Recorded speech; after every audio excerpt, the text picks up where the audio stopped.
우리 옆에 있는 분들에게 이렇게 한번 인사하시면서 말씀 시작했으면 좋겠습니다. 사랑은 하나님 나라의 산소입니다. 자, 옆에 있는 분들에게 이렇게 한번 인사하실까요? 시작. 사랑은 네. 자, 이쪽에 봤으면 이번에 이쪽. 네. 이렇게 봐야 돼요. 다시 한번 시작. 사랑은 하나님 나라의 산소입니다. 이렇게 보면 같이 봐야 되는데 같이 이렇게 보고 같이 이렇게 보면은 힘든데 이게 사랑이 되겠습니까? 자. 우리가 살아가면서 없어서는 안 될 필수적인 요소들이 있습니다. 그 중에 대표적인 것이 뭐냐면 바로 산소이죠. 의학적으로 보면 4분 동안에 이 뇌에 우리의 산소가 공급이 되지 않으면 그 뇌는 굉장한 큰 치명적인 손상을 입게 되고 그렇게 손상을 입었던 뇌는 다시 원래로 복구가 되어지는 것이 거의 불가능하다라고 보통 이야기를 합니다.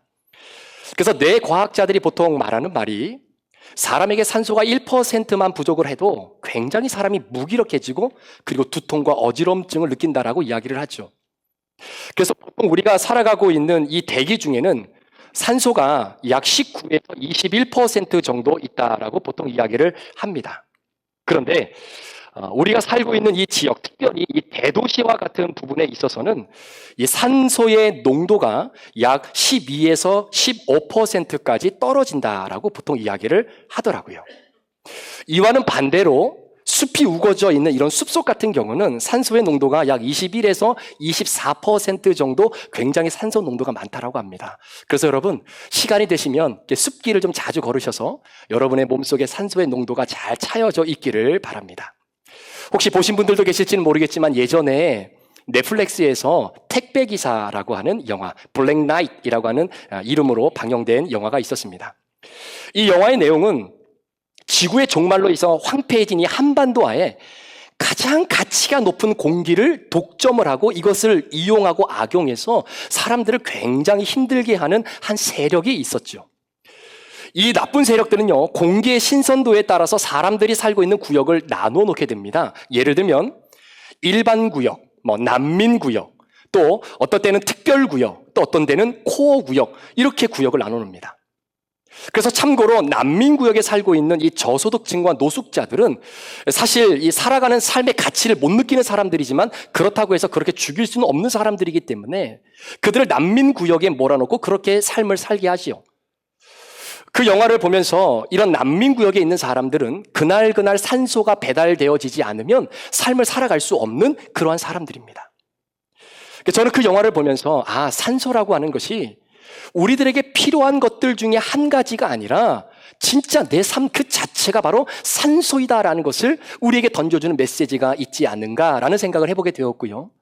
또 황폐해진 이런 지구의 모습을 바라보면서 오늘 우리가 살아가고 있는 이 지구가 환경오염으로 인해서 굉장히 아파하고 있다라고 하는 것을 시청자들로 하여금 느낄 수 있는 그 메시지를 전달하는 그런 영화가 아닌가라는 생각을 해보게 했습니다.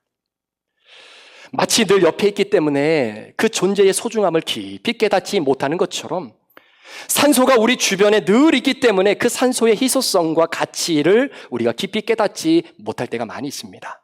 그러나 여러분, 이 생명과도 같은 산소가 우리의 삶에서 순간 사라지게 될 때 우리는 다시는 돌이킬 수 없는 그런 재앙을 경험하게 되겠죠. 그래서 각 나라마다 국립공원, 도립공원, 해상공원 같은 이런 공원을 유지하고 그렇게 발전시키는 이유가 바로 이런 이유 때문이기도 합니다. 따라서 산소라고 하는 것은 우리에게 있어서 필수적으로 꼭 필요한 여러 가지 중에 하나가 아니라 바로 내 생명 그 자체가 바로 산소라는 것이에요. 오늘 제가 설교의 서두를 이 산소라고 하는 주제로 열어가는 이유는 이번 주간 후안 카를로스 오르티즈라고 하는 이 아르헨티나 출신의 목사님이십니다. 이분이 쓰신 책 가운데에 제자입니까? 라고 하는 책을 접하게 됐는데 그 책에서 산소와 사랑의 연관성을 한번 깊이 생각해보는 시간이 있었습니다. 여러분, 성경에서 말하는 이 사랑, 우리는 보통 그리스도인들이 이 세상을 살아가면서 드러내야 할 여러 가지 덕목들 중에 하나다라고 저도 여러분에게 그렇게 설교를 했었고요. 아마 여러분들도 그렇게 이해하고 계신 분들이 많을 겁니다. 그런데 이 책을 통해서 제가 깨달은 것은 예수님이 말씀해 주시는 바로 그 사랑은 그리스도인들이 살아가면서 드러내야 할 여러 가지 덕목들 중에 하나가 아니라 바로 그리스도인의 삶 자체였다라는 것이에요. 자, 지금부터 왜 이 사랑이 가장 소중한 것들 중에 드러내야 될 하나의 덕목이 아니라 가장 소중한 것 그 자체인지를 오늘 주어진 시간 안에 여러분들과 함께 말씀을 좀 나눠보려고 합니다. 오늘 본문의 배경은요, 예수님께서 이제 십자가를 지시기 전에 제자들과 마지막으로 유월절 만찬을 나누는 바로 그런 장면입니다. 자, 그러니까 요한복음 13장부터 16장까지는 예수님이 제자들에게 마치 유언과도 같은 가르침을 이 세상에서 마지막으로 말씀하셨던 내용이 포함되어져 있는 거예요. 그리고 나서 이어지는 17장에 예수님이 겟세마네 동산에 올라가셔서 땀방울이 핏방울이 되도록 기도하시고 난 이후에 그 동산을 내려오는 찰나에 로마 군병에게 붙잡혀서 빌라도에게 신문을 받고 그리고 이제는 십자가를 지게 되시는 길입니다. 그러니까 어떻게 보면 예수님이 이 땅에서 사랑하는 제자들에게 가르쳐주고 싶었던 그 많은 가르침들 가운데에 가장 핵심적이면서도 핵심적인 내용이 오늘 본문에 기록되어져 있는 겁니다. 그 내용이 요한복음 13장부터 16장의 내용입니다. 자, 그렇다면 유언과도 같은 예수님의 이 마지막 가르침의 키포인트, 핵심은 무엇이냐? 바로 사랑입니다. 왜 사랑을 가르쳐 주셨을까요? 자, 이제 예수님은 군사들에게 붙잡혀서 십자가를 지시는 일만 남았습니다. 그러면 예수님의 입장에서는 이 땅에 보냄받은 당신의 모든 사명을 다 마무리하게 되시는 겁니다. 그러면 예수님의 입장에서는 더 이상 제자들과 함께 이 땅에서 함께 동고동락 하실 수 없기 때문에 예수님이 제자들을 사랑하는 마음으로 가르쳐주고자 하는 이 핵심적인 내용이 그저 이 땅에서만 운영되어지고 경험되어지는 가르침으로 제한되고 싶은 것이 아니라 영원한 하나님의 나라에서도 이 가르침이 존속되기를 원하는 마음으로 우리 예수님이 가르쳐주시고 남겨주시고 싶었던 가르침이 있었던 거죠. 그게 뭐냐면 사랑입니다. 우리는 보통 영생, 구원이라고 말을 하면 이걸 어떻게 이해하냐면 길이의 개념으로 이해를 합니다. 그러니까 영생이라고 하는 것은 시간이 끝나지 않고 계속해서 이어지는 그 긴 상태, 이걸 영생이라고 보통 생각을 하죠. 그러다 보니까 24시간이 모자랄 정도로 바쁘게 살아가는 우리의 삶 속에 영생의 이 개념을 길이로만 생각하지 이 퀄리티를 보통 생각하지 못하고 살 때가 있다라는 겁니다. 여러분, 만약에 영생이요, 말 그대로 죽지 않고 영원히 계속되는 삶이다라고만 정의를 한다면 하나님 나라에서의 삶도 영원한 생명을 살아가는 영생이지만 지옥에서의 삶도 끊이지 않는 영원한 생명이다라는 거예요. 오늘 본문에 예수님이 이렇게 말씀하셨습니다. 너희가 서로 사랑하면 이로써 모든 사람이 너희가 내 제자인 줄을 알게 될 것이다. 그러니까 세상이 우리를 볼 때 브리치교회 다니는 사람들은 하나님의 자녀들이구나, 그리스도를 따라가는 크리스티아노이들이구나 라고 세상이 우리를 그렇게 판단할 수 있는 유일한 기준은 저와 여러분이 하고 있는 말, 방언, 예언이 아니다라는 겁니다. 여러분들이 가지고 있는 좋은 성품과 좋은 성향, 그 친절함과 공감의 능력으로 저분들이 하나님을 믿는 자녀들이다라고 세상이 판단하지 않는다라는 이야기입니다.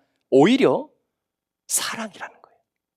그러니까 사랑이 없는 믿음, 사랑이 없는 방언, 사랑이 없는 예언, 사랑이 없는 섬김과 봉사를 통해서 절대로 내가 예수님의 제자라고 하는 것이 세상 사람들에게 각인되어질 수 없다라고 예수님이 분명히 말씀하고 있는 겁니다.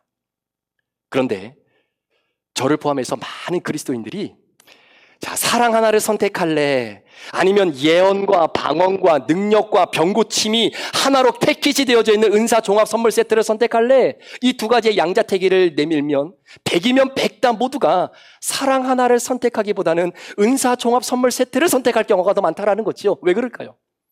그게 사람들 앞에 내 모습을 보이기에 훨씬 더 좋거든요. 사랑보다는 이 능력과 병고침과 예언과 방언의 은사를 갖고 있는 게 훨씬 더 사람들에게 어트랙티브하게 느껴지거든요. 그러니까 많은 사람들이 사랑을 포기하고 은사 종합 선물 세트를 선택하는 겁니다. 자, 만약에 여러분 이게 정말 중요한 것이라고 한다면 우리 예수님께서 마지막 이 지상에서 사랑하는 제자들에게 마지막 핵심적인 가르침을 왜 사랑을 가르쳐 주셨겠습니까? 은사를 어떻게 하면 받는지, 은사를 어떻게 활용해야 되는지, 이 은사 종합 선물 세트가 너희들에게 얼마나 유익인지 이런 거 가르쳐주면 되는 거 아닙니까? 그런데 왜 예수님은 사랑을 가르쳐 주셨을까요? 자, 그 의도가 무엇이겠는가라는 겁니다.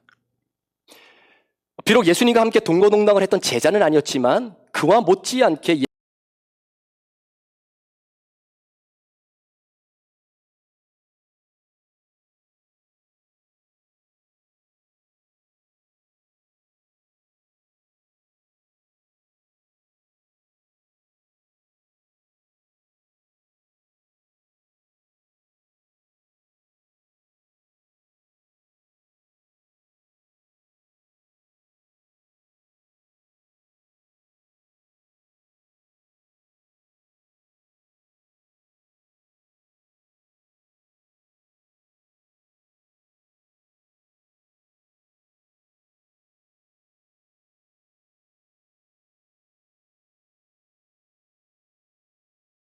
무리는 동일하게 예수님을 따라다닌다라고 하는 공통점이 있습니다.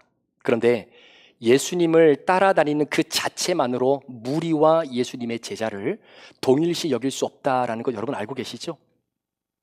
여러분, 제자는 구원받은 하나님의 자녀들입니다. 그런데 무리는 예수님을 따라가기는 하지만 예수님을 믿지 않는 불신자들입니다. 제자들은 예수님을 중심을 모시고 살아가는 사람들이라고 한다면 무리들은 자기가 중심이 되어 살아가는 사람들입니다. 그렇기 때문에 예수님과 조금만 수가 틀리면 언제든지 예수님과 등 돌릴 수 있는 사람들이 무리들입니다.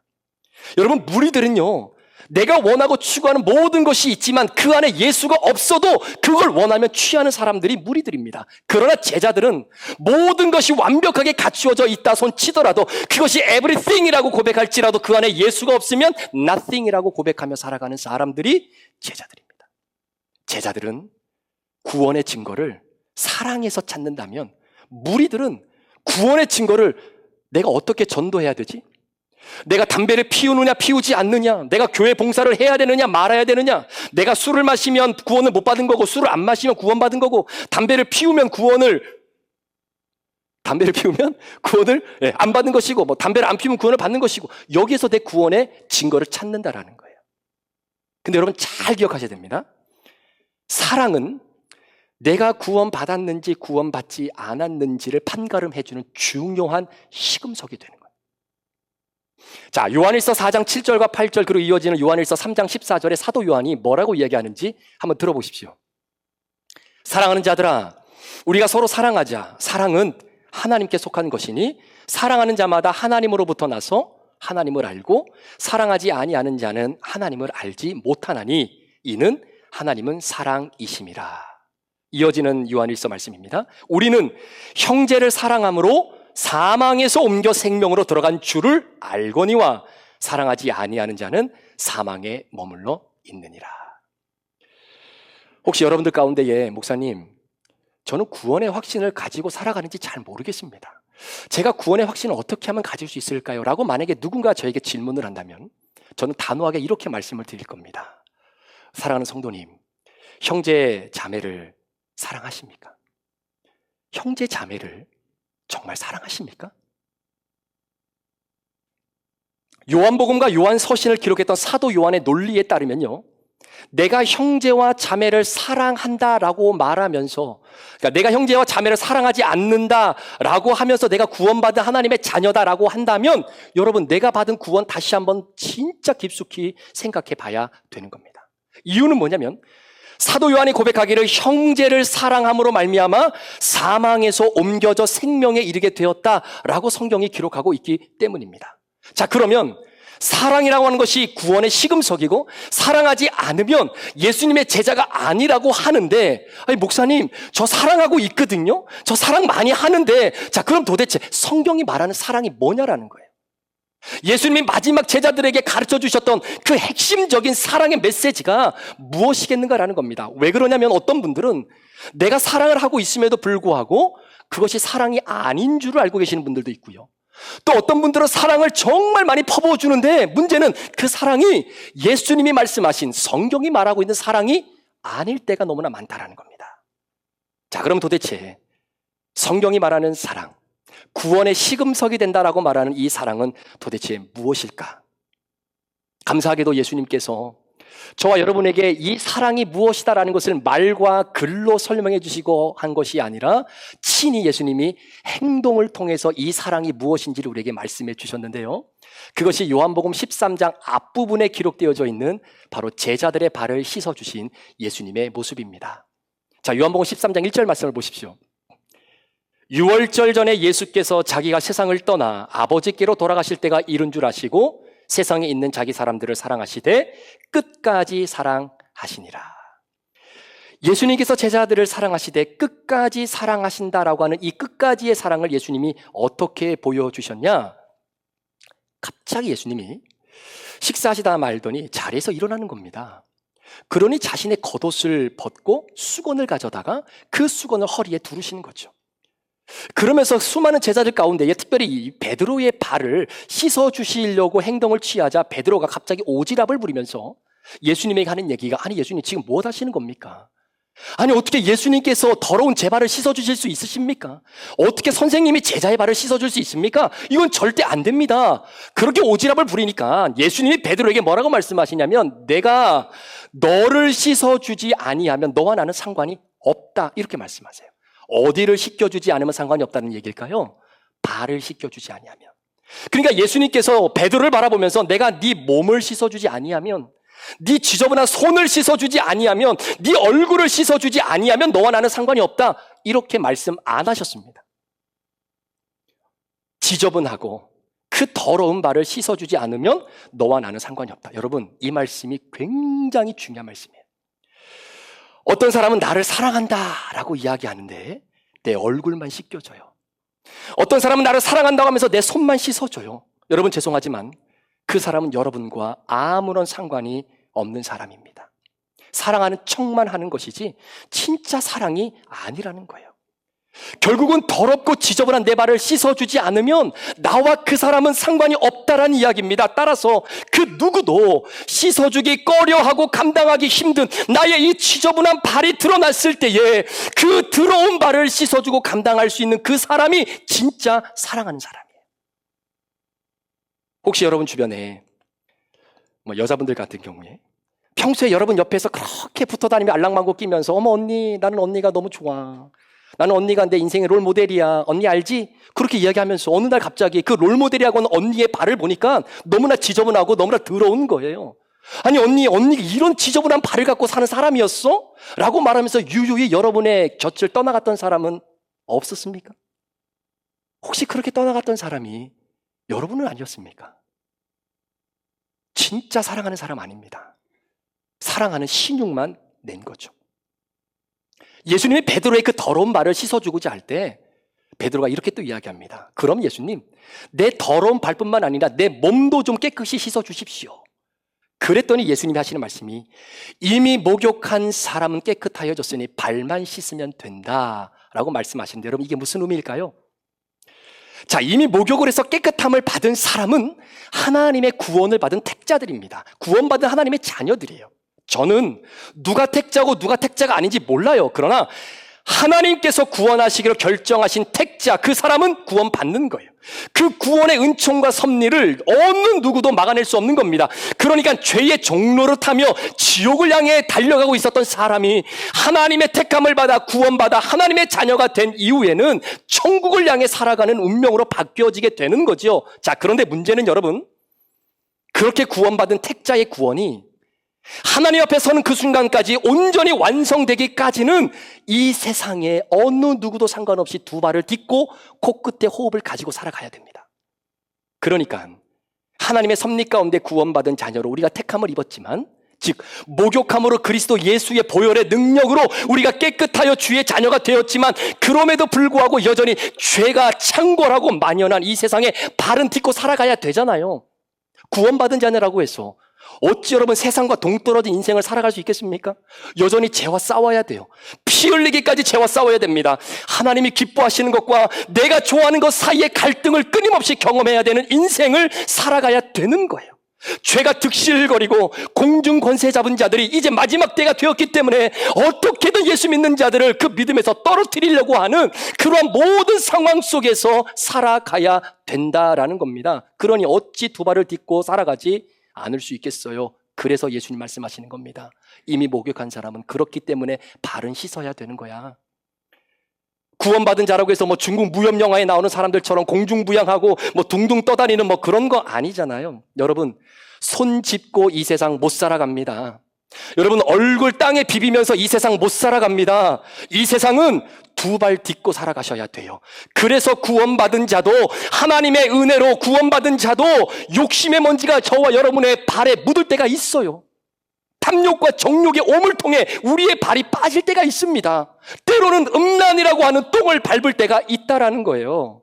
그래서 발을 씻는다라고 하는 의미는 오늘도 구원받은 하나님의 자녀인 우리가 온전한 구원을 향해 나아가는 거룩의 과정인 것입니다. 여러분, 거룩하고 구원은 달라요. 구원은 전적인 하나님의 100% 은혜와 섭리로 우리에게 주어지시는 하나님의 선물입니다. 그런데 거룩은 내 몫이에요. 거룩을 향해 나아가는 이 성화의 과정, 나의 지저분한 발을 씻고 또 씻는 이 거룩의 행위는 죄송하지만 저와 여러분의 노력에 해당되는 부분입니다. 그러니까 보세요. 당시의 유대 풍습에 따르면 잔치집을 배설하고 사람들을 초대할 때에 그 잔치집 주인이 뭘 준비합니까? 물동이에 물을 준비하죠. 이유는 그 중동 지역에 슬리퍼처럼 나박 신발을 신고 다니니 그 사이에 얼마나 이 지저분한 때가 많이 묻겠어요. 그러니까 잔치집 안으로 들어오려면 그 더러운 발을 물로 씻고 들어와야 되는 거예요. 만약에 더러운 발을 씻지 못한다, 그러면 잔치집에 못 들어와요? 잔치집에 못 들어왔다라고 하는 것은 잔치집을 배설한 주인과 그 사람은 상관이 없다라는 이야기입니다. 그런데 발은 가장 더럽고 수치스럽고 혐오스러운 부분이기 때문에 어느 누구도 그 지저분한 발을 잡아주기를 꺼려한다는 거예요. 여러분, 손은 잡아줄 수 있다니까요.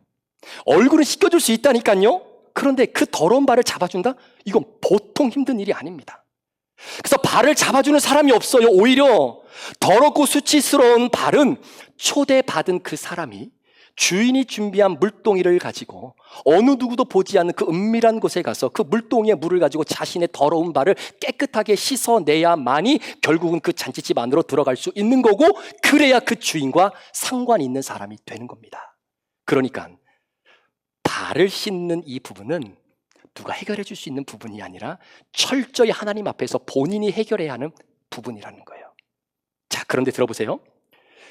그 누구에게도 보이고 싶지 않은 나의 수치와 그 부끄러움과 혐오스러운 이 자신의 발, 어느 누가 볼까 굉장히 두렵게 살고 있는 유대인들에게도 그럼에도 불구하고 아무런 부담감 없이 정말 마음 편하게 나의 지저분한 이 발을 떡하니 내놓을 수 있는 사람이 있습니다. 그게 누구냐면요, 내가 데리고 있는 종과 노예들이에요. 오늘 예수님이 식사하시다 말고 제자들에게 사랑을 가르쳐 주셨는데 그걸 갑자기 행동으로 가르쳐 주신 거예요. 예수님이 겉옷을 벗으십니다.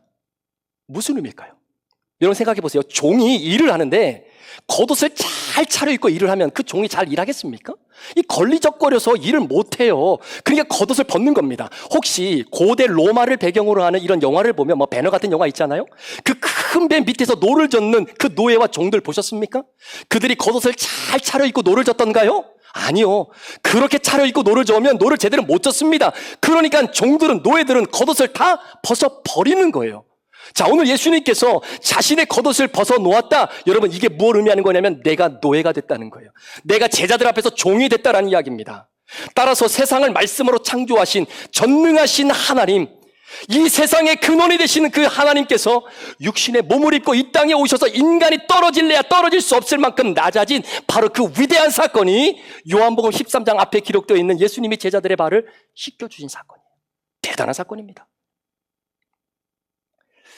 여러분들은 어떨지 모르겠지만 저희 집안은 보통 청소를 할 때 참고로 화장실 변기는 제 담당입니다. 지저분하죠. 누가 선뜻 나서서 변기 청소하겠다는 사람도 사실 별로 없고요. 여기 우리 자녀들도 있지만 누가 선뜻 나서서 변기 청소를 하겠다고 하겠습니까? 근데 심지어 자녀들이 변기를 청소하고 있는 아빠의 모습을 바라보면서, 아니 아버지, 어떻게 아버지께서 이렇게 지저분하고 더러운 변기를 청소하실 수 있으십니까? 그래도 집안에 질서가 있고 아버지의 가호가 있는데 다음부터 저희가 청소하도록 하겠습니다 라고 하는 말을 지금까지 한 번도 못 들어봤어요. 그리고 앞으로도 못 들어볼 것 같아요. 여하튼 저희 아이들도 변기 청소하는 것을 상당히 꺼려합니다. 그런데 제가 변기 청소를 하면서 한 가지 깨달은 것이 있어요. 혹시 변기 청소를 해보신 분은 아시겠지만 여러분, 변기를 청소하기 위해서 제일 먼저 해야 되는 게 뭡니까? 우리 김영철 장로님 혹시 뭐를 없어요. 여러분, 변기 청소를 하면 제일 먼저 해야 되는 게 뭐예요? 변기 앞에 무릎을 꿇어야 돼요.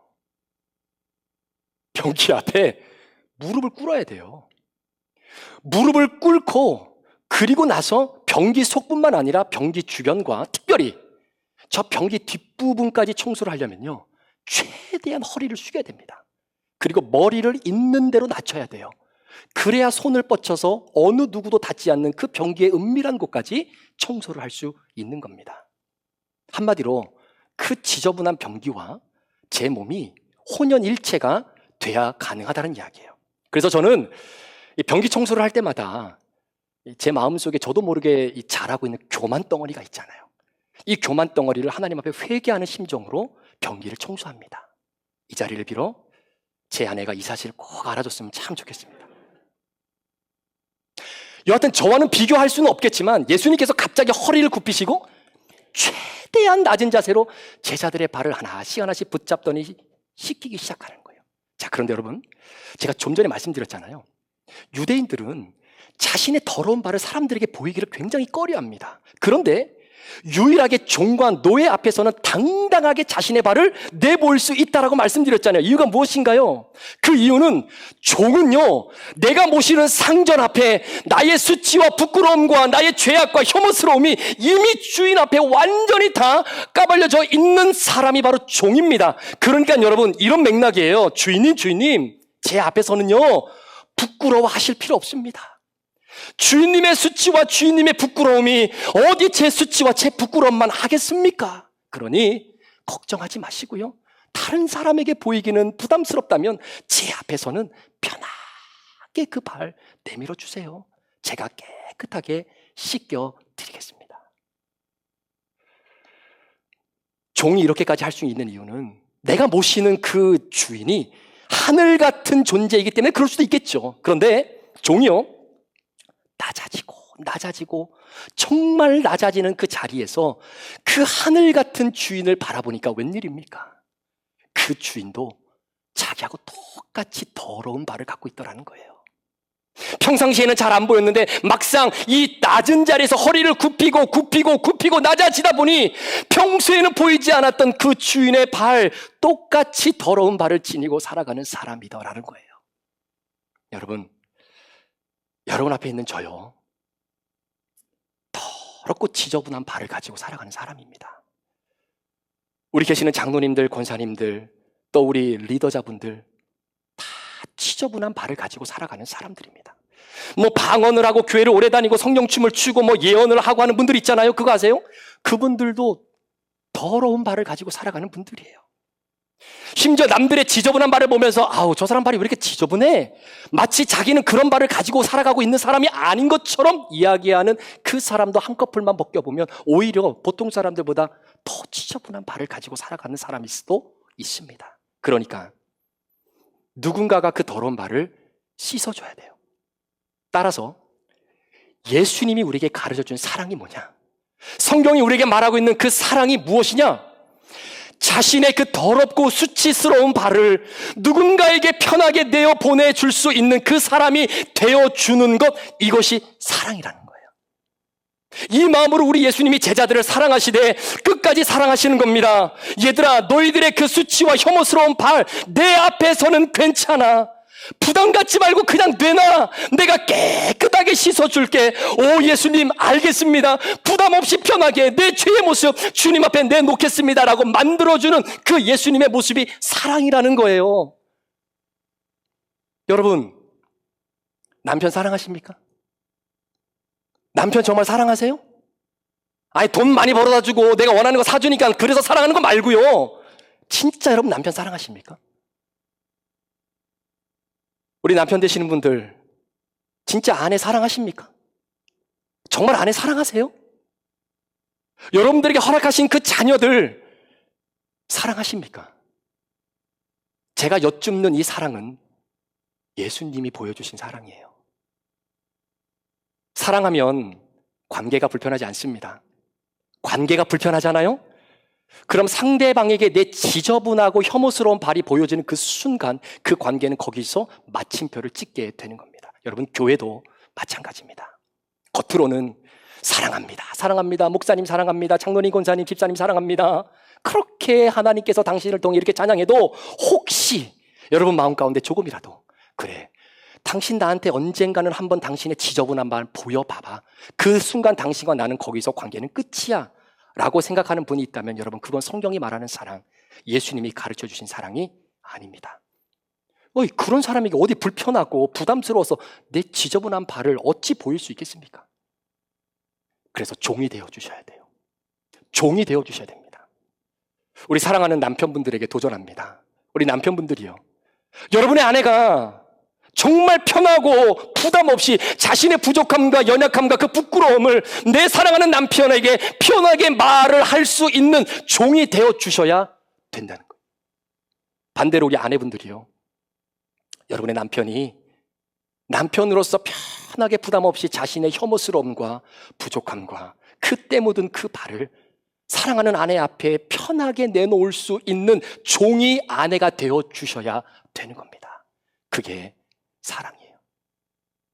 목사가 성도들에게 그리고 성도가 목회자에게 특별히 브릿지 모임에서 서로가 서로를 위해 종이 되어줌으로 말미암아 여러분 브릿지 가족 중에 누군가가 자신의 더럽고 추한 이 부끄러운 발을 편하게 내놓을 수 있도록 만들어주는 것, 그게 사랑이라는 거예요.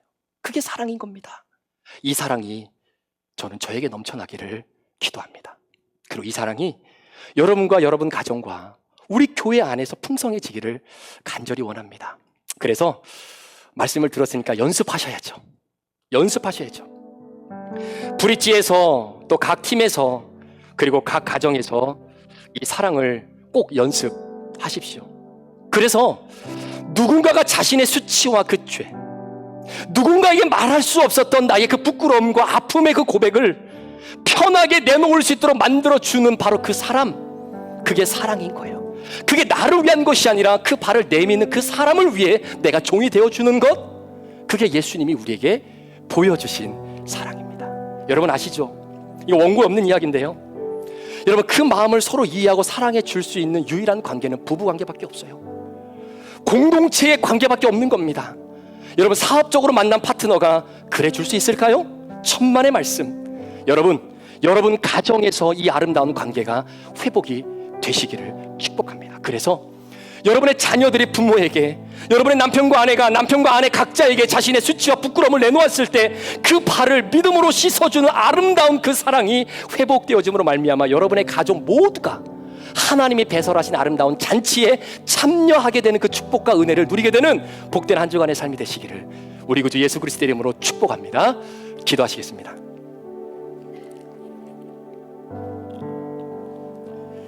오늘 말씀을 기억하시면서 제가 적용 질문 2가지 드립니다. 여러분의 심령 속에 잘 새기시고 주신 말씀을 잘 실천하는 우리가 되길 원합니다. 적용 질문 드립니다. 첫 번째, 오늘 예수님께서 나를 통해 누군가에게 보여주길 원하는 사랑은 무엇입니까? 오늘 예수님께서 나를 통해 내 배우자에게, 내 자녀에게, 또 내가 아는 지인에게, 우리 브릿지 식구 등등 보여주길 원하는 사랑은 무엇입니까? 두 번째, 나는 나의 지저분하고 더러운 발을 부끄럼 없이 편하게 내보일 수 있게 만들어주는 사람, 그런 공동체가 나에게 있습니까? 나는 나의 지저분하고 더러운 발을 부끄럼 없이 편하게 내보일 수 있게 만들어주는 그런 사람, 그런 공동체가 있습니까? 우리 브릿지 교회가 그런 공동체가 됐으면 좋겠습니다. 그래서 우리 성도들이 외롭지 않았으면 좋겠습니다. 이 시간에 기도하실 때에 하나님, 예수님이 가르쳐 주신 그 사랑, 누군가가 편하게 자신의 죄를 고백하고 그 죄가 회개함을 받아 다시금 하나님 앞에 회복되어질 수 있는 그 아름다움을 만들어내는 것, 그것이 사랑. 그러려면 여러분, 내가 종이 되어야 합니다. 내가 종이 되어야 합니다. 내가 종이 되어야 합니다. 이 시간에 말씀 기억하시면서 주님 앞에 우리 결단하며 함께 기도하는 시간 잠시 갖길 원합니다. 우리 함께 기도하시겠습니다. 하나님 아버지 감사합니다. 이 시간 우리 사랑하는 귀한 성도들, 하나님 아버지 주님이 가르쳐 주신 하나님 이 사랑을 함께 실천하길 원합니다. 우리 성도님들의 가정이 회복되길 원합니다. 우리 부부관계가 회복되길 원합니다. 그냥 인간적으로 세상적인 하나님 아버지 그런 기준으로 남편과 아내가 사랑하는 것이 아니라 정말로 남편의 힘듦과 아픔을 하나님 편하게 말해줄 수 있는 하나님 그 아름다움을 만들어내는 아내의 종의 모습, 정말로 아버지 아내의 아픔과 담대함과 또 아내의 힘듦과 연약함들을 남편 앞에 솔직히 내놓을 수 있는 그 모든 것들을 만들어낼 수 있는 남편 편의 종된 모습, 하나님 이것이 진정한 사랑임을 고백합니다. 예수님이 그렇게 제자들에게 보여주셨습니다. 예수님이 그렇게 제자들에게 먼저 낮아지셨습니다. 예수님이 먼저 제자들의 발을 그렇게 씻어주셨습니다. 괜찮아, 나한테는 내놔도 괜찮아. 다른 사람에게는 부끄러워했을지라도 내 앞에서는 이 더러운 발, 추한 발, 부끄러운 발, 혐오스러운 발, 죄악의 발, 괜찮아. 내 앞에는 내놔도 돼. 내가 너희들의 종이 되었으니까, 내가 너희들의 종이 되고 노예가 되었으니 이거를 너희들의 마음 발에 생기고 앞으로도 그런 사랑을 실천하며 살아가라고 우리에게 말씀해 주신 주님의 사랑을 이번 한 주간 실천하며 살아가는 주의 백성들 되길 원합니다. 하나님 아버지, 도우시고 역사하셔서 우리의 심령 가운데에 이 사랑이 넘쳐나는 귀한 가정, 귀한 공동체 될 수 있도록 우리 하나님 도와주시옵소서.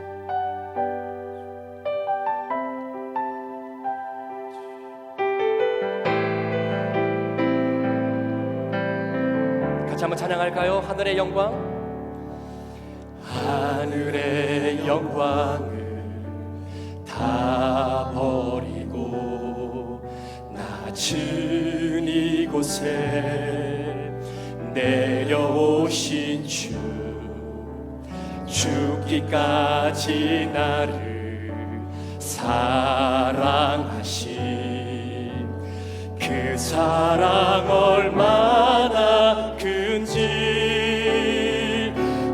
우리가 높아지면 그가 낮추시리, 우리가 낮아지면 그가 높이시니 하나님이 원하시는 세상으로 나 자신을 드리는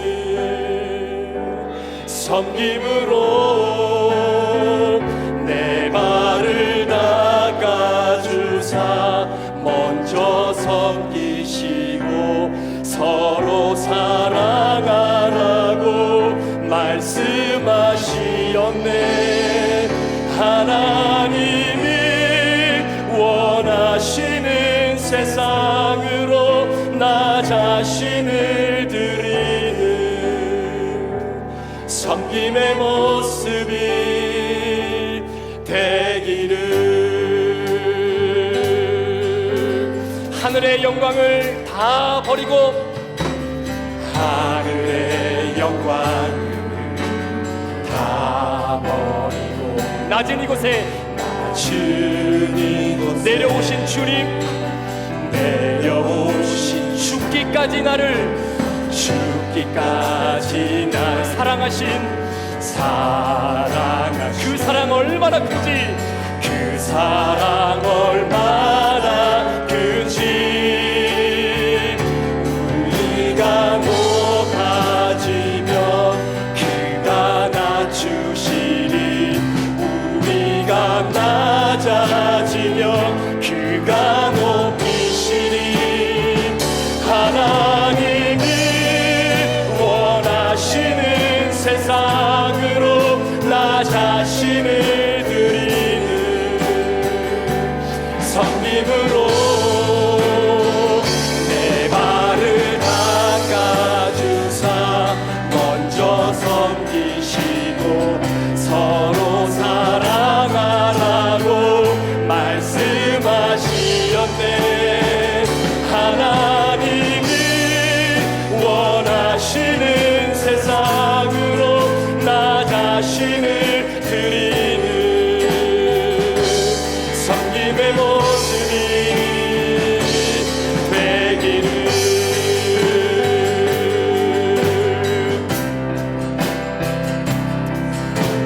저와 여러분들이 하나님의 마음을 본받아 먼저 종이 되어지는 그런 하루가 되기를 원합니다. 아멘. 우리가 높아지면 그가 낮추시니, 우리가 낮아지면 그가 높이시니. 하나님이 원하시는 세상으로 나 자신을 드리는 섬김으로 내 발을 닦아주사 먼저 섬기시고 서로 사랑하라고 말씀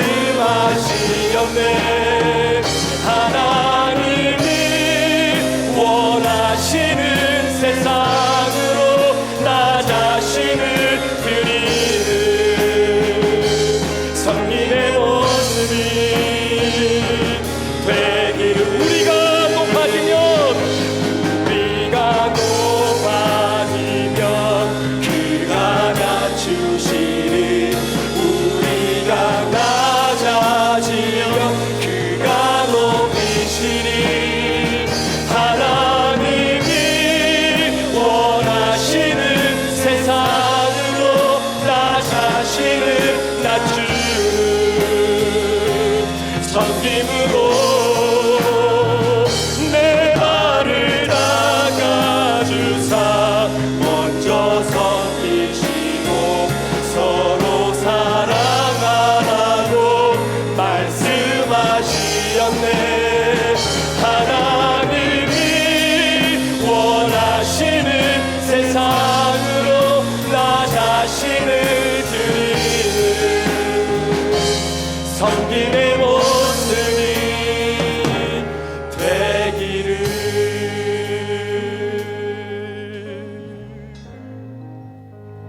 하나님, 우리가 주님의 모습을 따라 살아가는 그리스도의 제자로 이번 한 주간을 살아가려고 합니다. 직장에서, 가정에서, 또 공동체 안에서 예수님께서 마지막으로 핵심적으로 가르쳐 주셨던 그 사랑, 누군가에게 나에게 다가오는 것이 부담스러운 그런 삶이 아니라 어느 누구에게도 말하지 못했던 내 아픔을 나에게 편안하게 말해줄 수 있는 그 사람이 되는 사랑 되기를 원합니다. 그게 사랑이고 그게 그리스도인의 삶, 바로 사랑 자체입니다. 우리 사랑하는 성도들, 이번 한 주간 그 사랑이 가정에서 꽃피고 직장에서 꽃필 수 있도록 주님 인도하여 주옵소서. 지금은 우리 구주 예수 그리스도의 귀하신 은혜와 우리 아버지 하나님의 무한하신 사랑하심과 성령님의 감화 감동 충만 교통 위로하시고 내주하심의 그 역사가 오늘도 하나님 나라의 산소 이 사랑을 사랑하는 내 아내와 남편과 우리 자녀들에게 다시 한번 전해주면서 괜찮아, 나니까 말해도 괜찮아, 나니까 내가 씻어줄게, 내가 당신의 그 연약함 품고 살아갈게, 함께 고백하며 가정과 믿음의 공동체가 회복되기를 주님 앞에 간절히 함께 기도하며 세상으로 파상받아 나아가는 사랑하는 우리 모든 성도들 머리머리 위에, 이들의 가정과 직장과 사업터 위에, 우리 사랑하는 자녀들과 또 대중의 생명들 위에, 또한 우리 출타한 성도들을 온라인으로 함께 예배하는 우리 모든 성도님들과 우리 선교사님들 위해 지금부터 영원토록 함께 계시기를 간절히 축원하옵나이다. 아멘.